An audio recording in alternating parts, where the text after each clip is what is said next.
Hello everybody, this is Kate at the Library of Whispers, and it's coffee time. No latte today, just ordinary coffee with milk. Still lovely. Do you like my cup? Can't really show you properly. Has some nice flowers on the side. And today, I'm going to take a look at one of the library books that I got the other day. This is called Great Maps, The World's Masterpieces Explored and Explained. It's one of these wonderful Dorling Kindersley books with amazing illustrations and photographs and diagrams and that kind of thing. I've got the pointer in case I need to point at anything. So first of all, I'm going to have a little bit of coffee.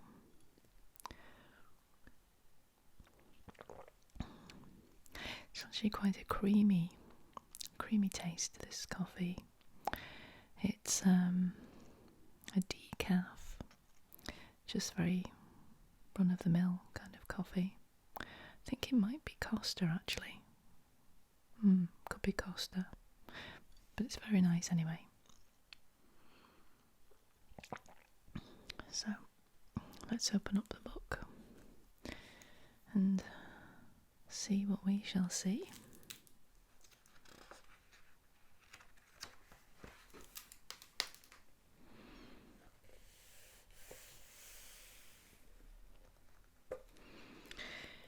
So it seems to be split into different chapters. We have classical maps, 1500 BCE to 1300 CE.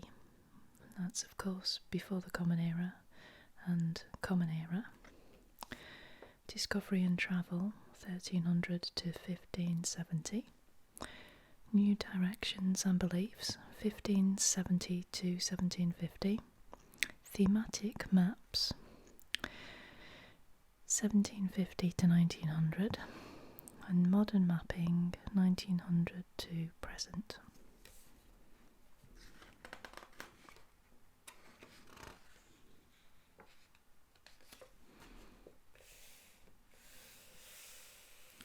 Just love these pictures so much. So what we could do is let's start with the preface.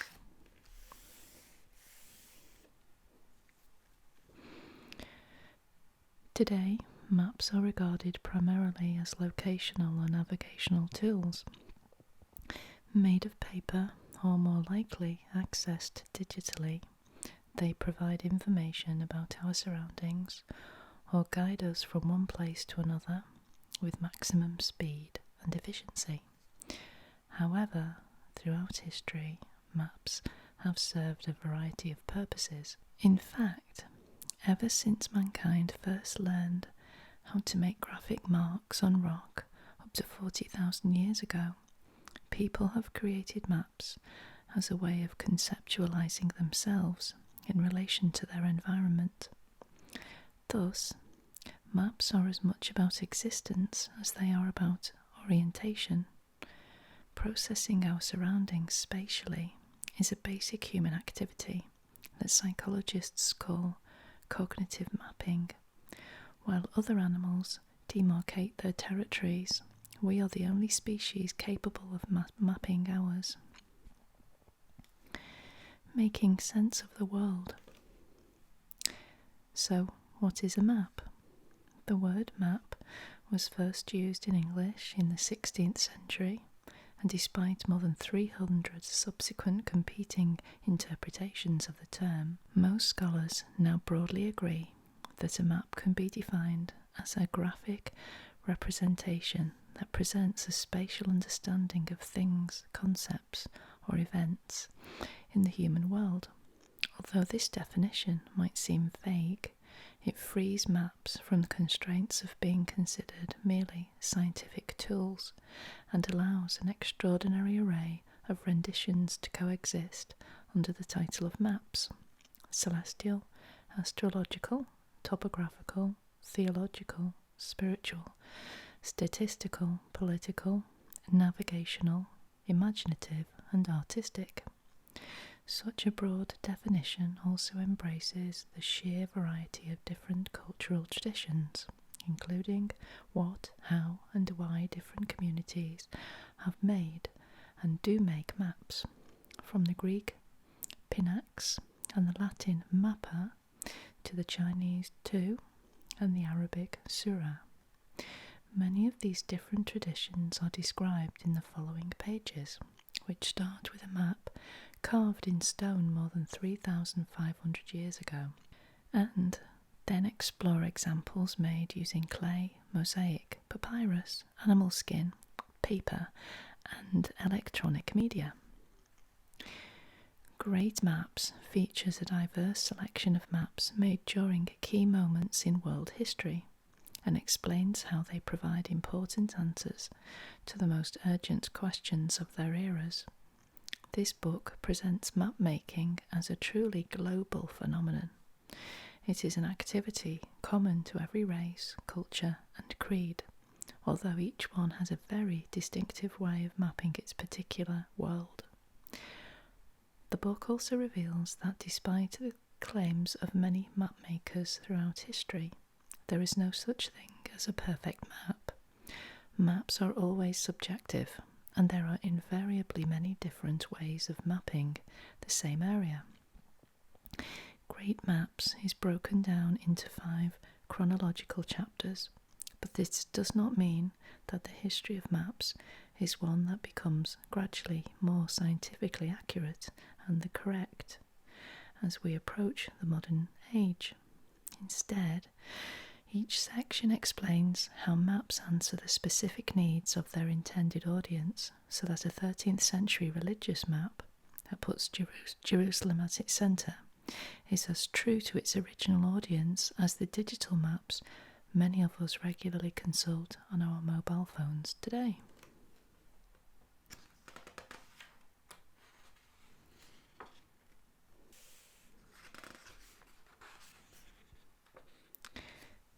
So this section is about classical maps.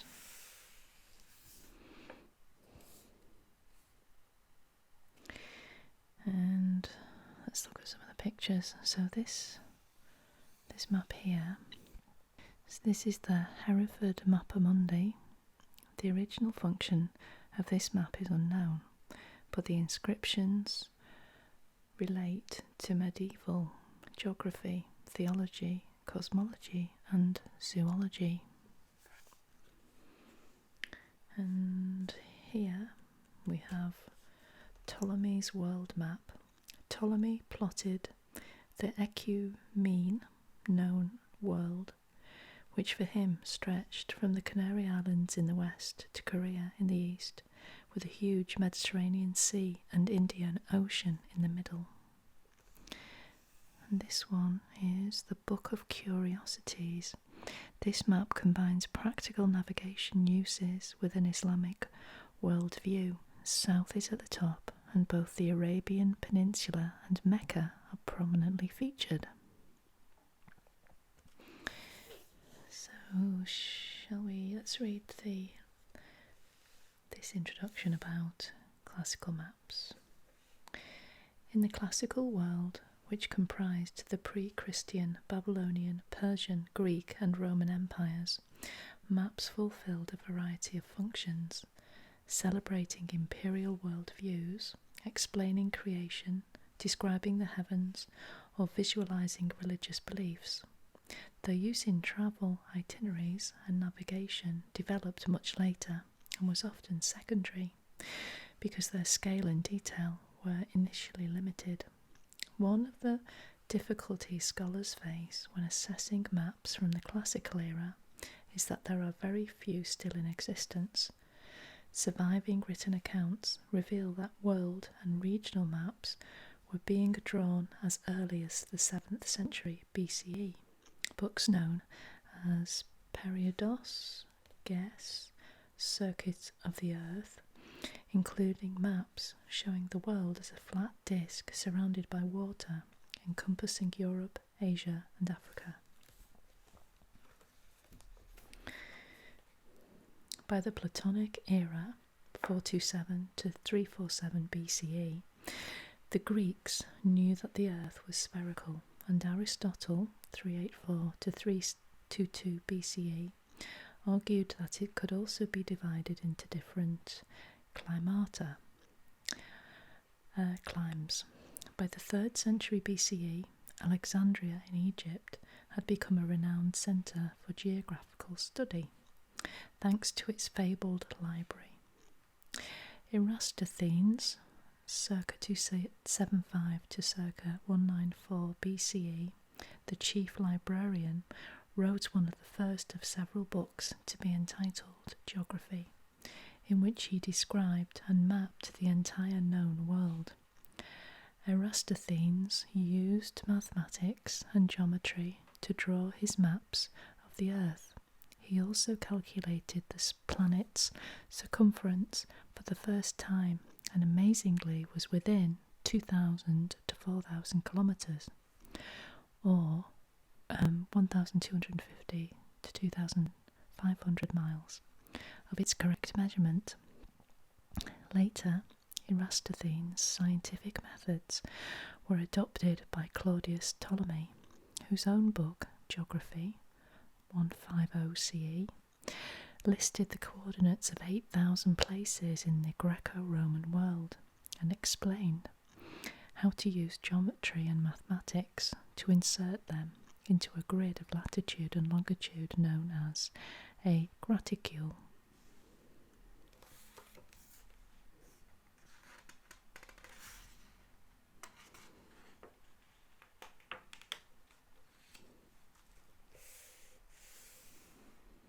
So I'm just going to have a little bit of coffee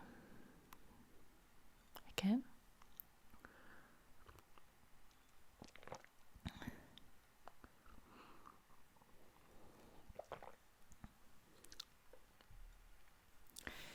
So this section is discovery and travel.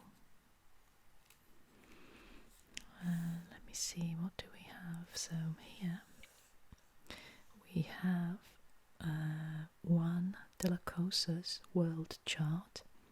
The eastern part of the map uses Ptolemy's scale to represent Europe, Africa and Asia, while the western half uses a much larger scale to show the Americas. And this one here, the first map of America, despite spanning 12 sheets, Martin Waldseemüller's map struggles to contain all the latest discoveries, giving it a strange, bulbous shape that threatens to break out of its frame. And then here we have the Aztec map of Tenochtitlan. Maps created by the Aztecs, such as this one, have a unique cartographic style, using a mixture of geometry, hieroglyphics, and mythical imagery to present their world view.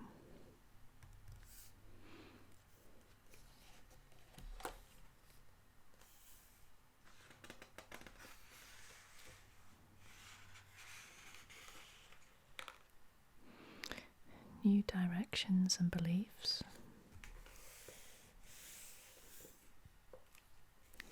So here we have map of the Holy Land,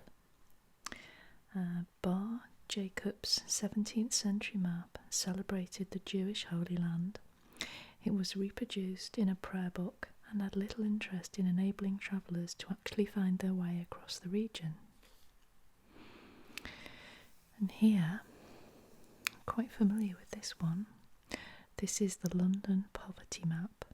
Social campaigner Charles Booth used a colour-coded system to present his poverty data clearly and effectively.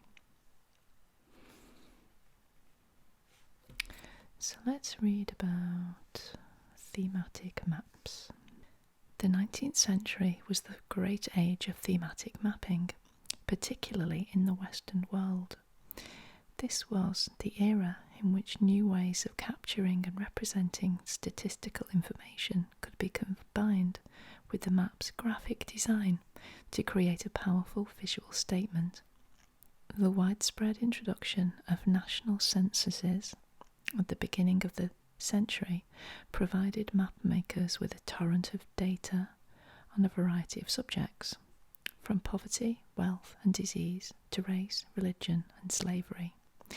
New developments in design and distribution also brought maps to ever wider audiences, as techniques such as lithographic printing allowed them to be published in colour in a fraction of the time and at much lower cost than traditional engraving methods. Maps and social change. Increasingly, maps were also being used by governments and various learned institutions to advance all kinds of political and social engineering schemes. In 1815, as William Smith proposed the first national geological map in Britain, Ino Tadataka was painstakingly mapping the entire Japanese coastline for the Tokugawa shogunate. Just a decade later, Henry Scheck Tanner produced maps that were used by the US Congress to help facilitate the relocation of Native American tribes. During this period, European mapping methods were also used to disseminate the values of Western religion and culture across the globe, especially in places such as Africa. Dr. David Livingstone's seemingly innocent map of Africa belies his aggressive attempt to introduce commerce and Christianity to the so-called Dark Continent, while the explicitly evangelical missionary map put forth American preacher William Miller's Adventist beliefs. These, and many other contemporary maps, presume to lay claim to people and territories over which they had no natural rights. However, while some map makers simply looked to impose their value systems upon the world, others pursued more progressive agendas. Edwin Hergesheimer's map of the slave population of the southern states of the US provided a shocking graphic that was adopted by US President Abraham Lincoln when he campaigned for the abolition of slavery during the American Civil War, 1861-65. In 19th century Britain, social policy was influenced by the thematic cartography of reformers such as Jon Snow. Doubt very much that's the guy from Game of Thrones, whose cholera map transformed epidemiology, and Charles Booth, his map here, who applied wealth data to a map of London and discovered that the true extent of poverty was far greater than he had imagined. In places such as India and Korea, maps celebrating themes of faith and myth continued to be made, happily coexisting alongside their more scientific counterparts.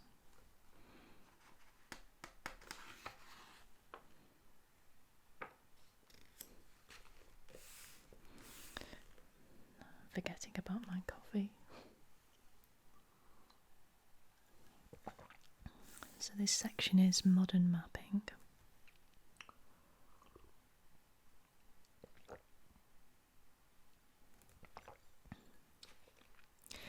Which, this is a personal opinion, of course. I think this is less interesting than modern mapping. I think it feels sort of less artistic in a way, less creative. But we'll have a look and see what the pictures are. Okay. So this one here, this is called the Millionth Map. Penk's vision for the international map of the world involved every nation creating their own map to the same scale. It was an ambitious project and ultimately a doomed one.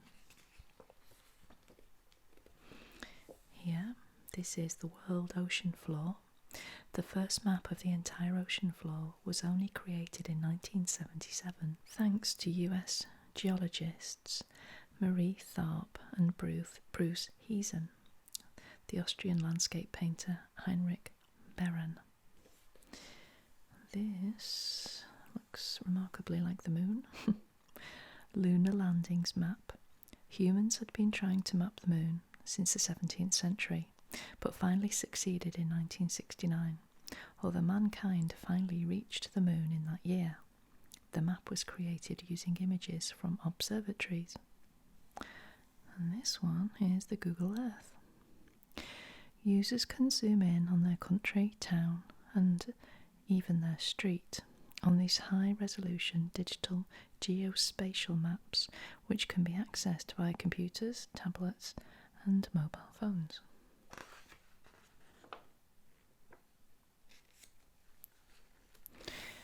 So I suppose these are probably my favourites, the classical maps.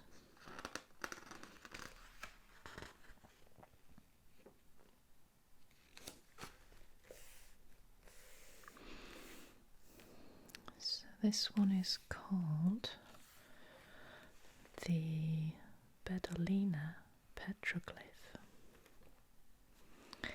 It was made circa 1500 BCE, carved stone, 2.3 metres by 4.6 metres, which is 7 foot 6.5 inches by 15 foot 1 inch. Wow, that's massive. It is at Capo di Ponte, Valcamonica, Italy.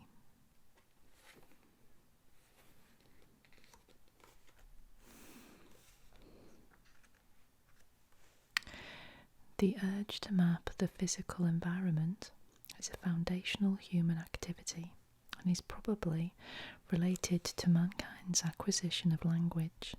Some of the earliest maps can be dated as far back as the Upper Paleolithic period, 40,000 to 10,000 BCE, when prehistoric cartographers carved their maps onto rocks known as petroglyphs. These were mostly rudimentary representations of local landscapes. One of the largest collections of petroglyphs can be found in Valcamonica, a valley in the Italian Alps. Iron Age art.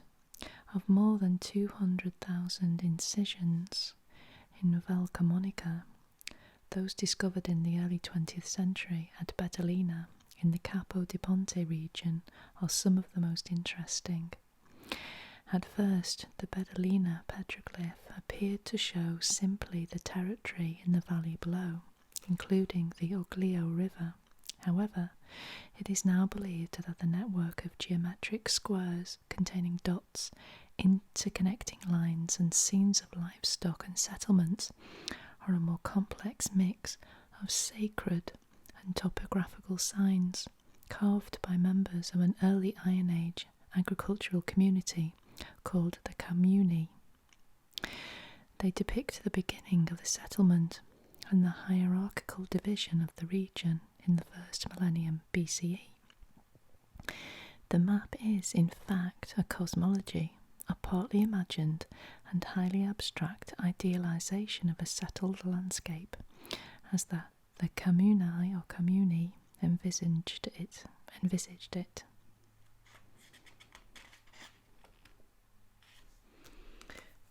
So let's have a look and see.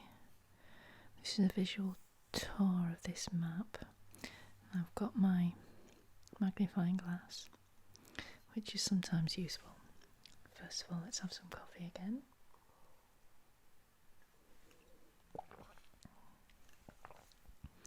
And I'm going to have to stand up so that I can actually see the camera, so I can see what I'm showing you.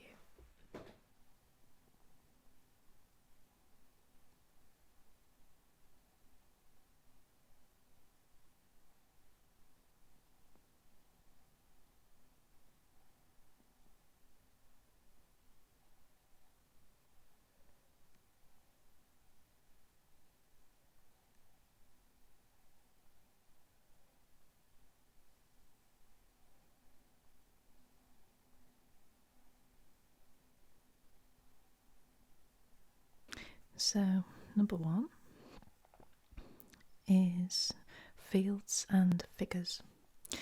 The dotted squares appear to be fields, suggesting an emerging land tenure system.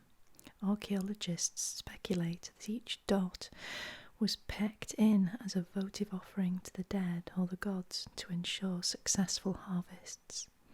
Elsewhere, warriors, animals, and even a ladder, perhaps into another world, have been added over subsequent centuries. Number 2, livestock. The inclusion of livestock suggests that the map represents a crucial moment in human development, from a hunter-gatherer to a more agrarian culture. The anxieties over the community's food supply could have influenced these idealized carvings, a form of prayer to ensure agricultural success in the face of economic uncertainty. Number 3, houses. These two wooden house structures with sloping roofs are more realistic, but also cruder and larger in scale than the incisions higher up the rock. They appear to be much later additions carved into the rock during the later Iron Age period using metal tools. They do not seem to be part of the main composition.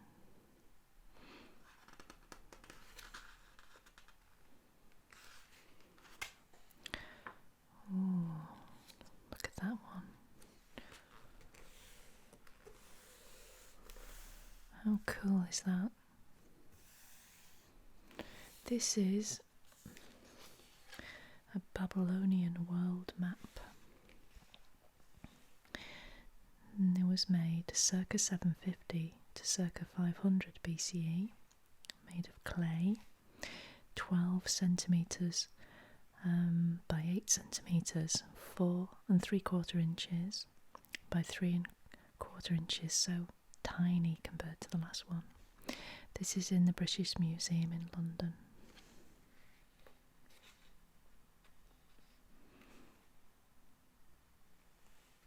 This broken and fragmented clay tablet is the earliest known map of the whole world. It was discovered near Sippar, southern Iraq, in 1882, although its maker and purpose are unknown. Despite its unprepossessing appearance, it offers one of the few remaining opportunities to glimpse the world view of the ancient Babylonian civilization. The top third of the tablet contains cuneiform wedge-shaped text, while the map occupies the bottom 2/3.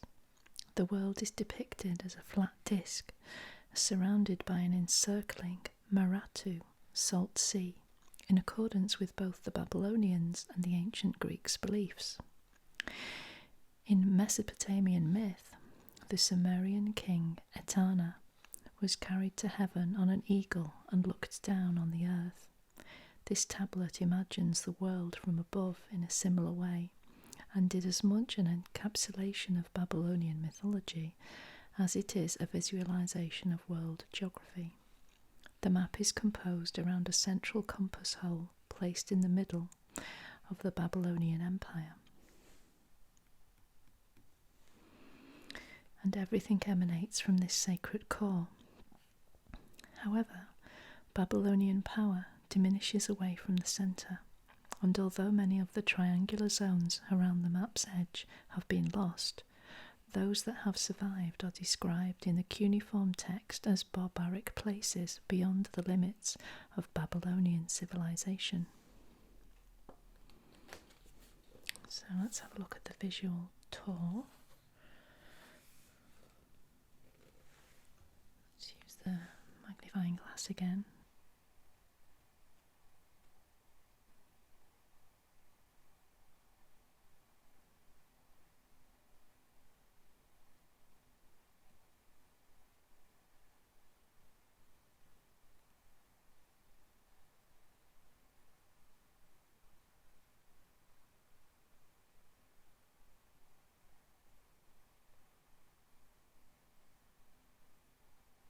So, number 1, Babylon and the Euphrates.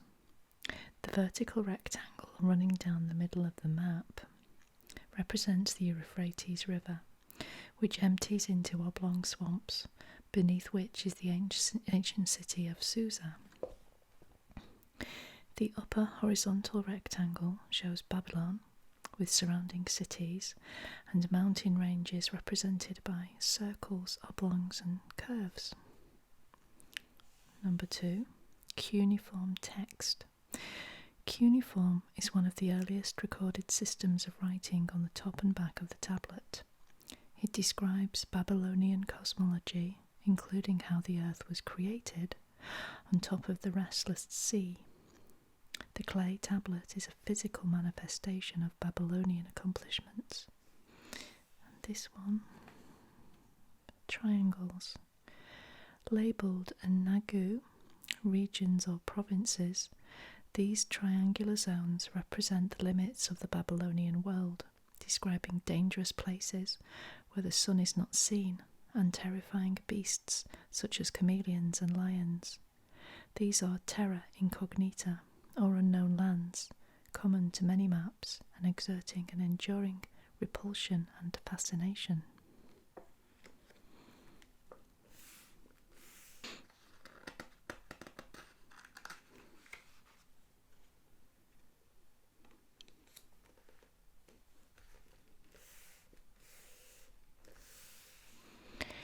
And this one is Ptolemies World Map.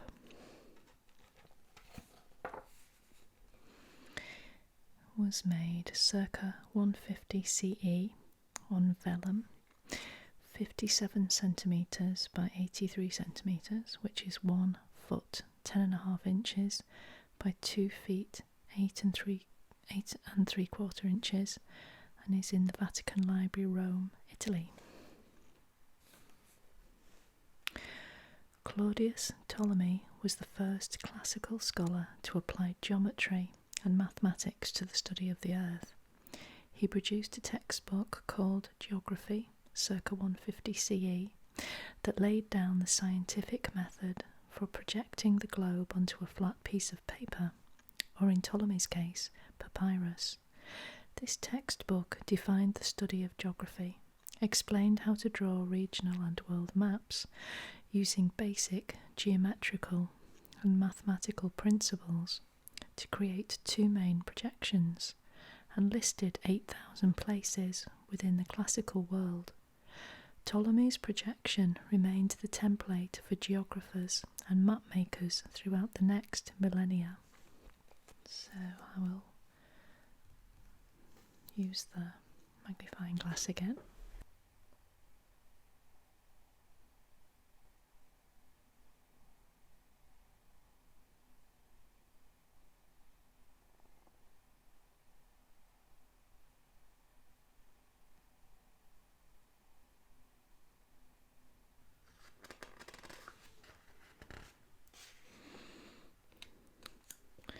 And here is the visual tour.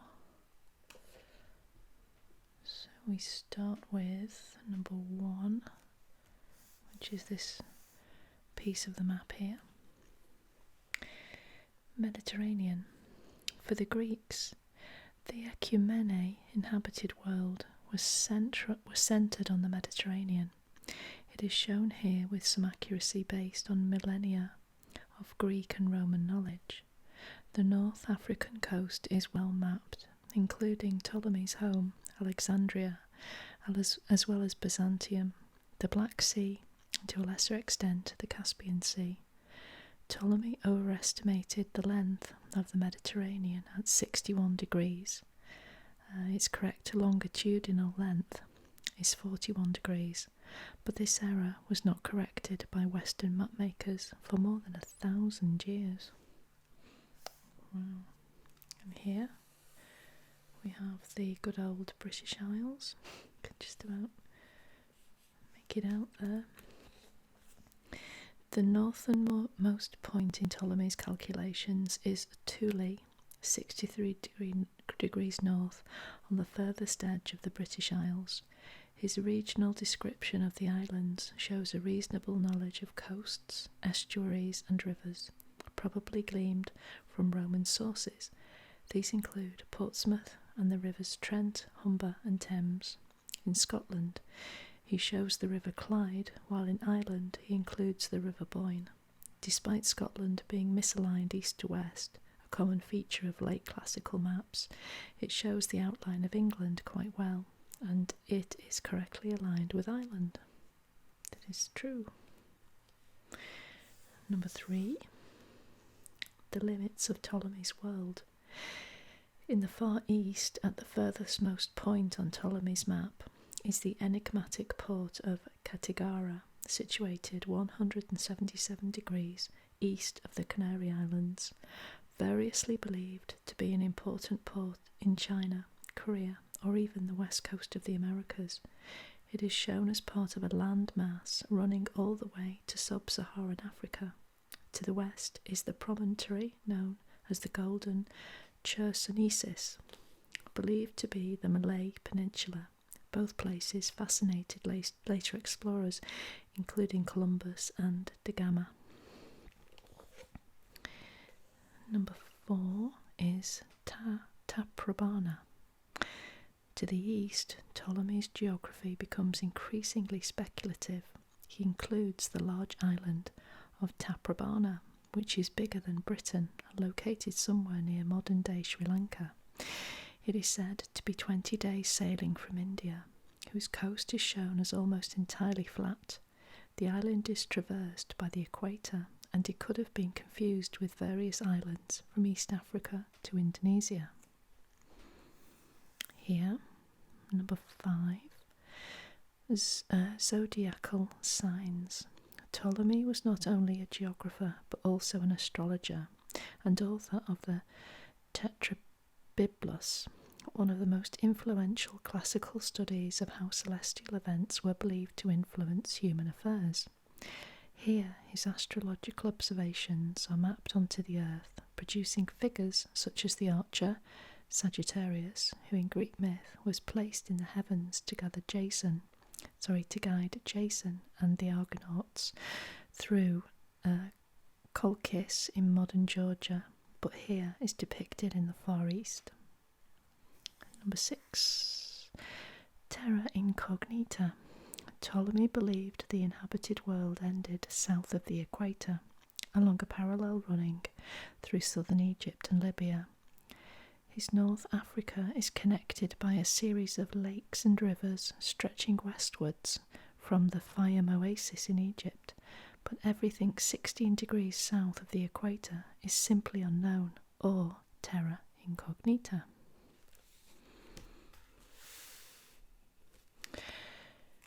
Okay, so we'll leave it there. There's so much to read in this book, and we'll definitely come back to this again with a coffee or a tea, I think.